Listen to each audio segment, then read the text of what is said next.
Yo, what's good guys? Today I'm gonna show you how to make this crazy AI transition effect.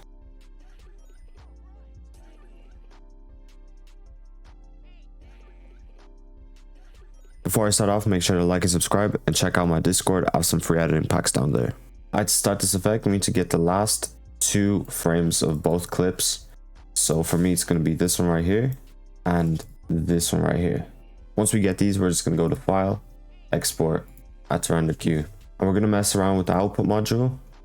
We're going to change the format to a PNG sequence.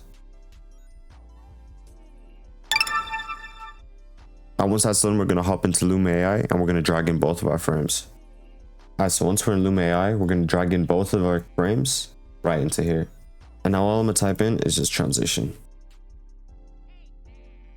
Alright, so now we just got to wait for it to do its thing. Alright, so once it's ready, we just click download. So once we got that cooked up and downloaded, we just got to make it a bit shorter because you can see it does go on for too long. So what I'm going to do is just go to time, enable time remapping, and then just drag this down. So we can have a little gap in between those clips right here and just fill up this transition with it. So now we can just mess around with the speed of it. We can just drag this last keyframe and just check how fast it goes. Something like this. Hold on. Just mess around with the speed yourself and see what works the best. You can also press F9 and mess around with the EZs. I'm gonna do something like this.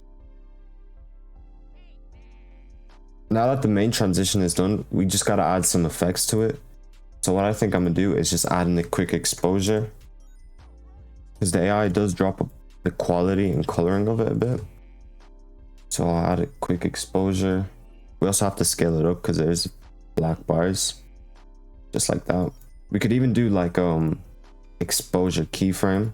So what we do is go in between these clips, keyframe our exposure, go to the start, bring it out to 0, go to the end, bring it to 0, duplicate this and put it in between these clips right here. Let's check it, something like that. What I'm gonna do, I'm gonna add in one of my personal effects in my Ken Carson editing pack. Make sure to go check it out. The link to my shop will be down in the bio. And that is mainly it for the effect. You could also add in a little shake. I can do that right now. So on the last clip right here, we can turn on motion blur, turn down the amplitude. We add a keyframe to it and go to the end of the clip, turn it down, and mess around with the frequency as well, so it isn't too much, just some light like that. Let's go check it. Maybe drop that down a bit, something like that.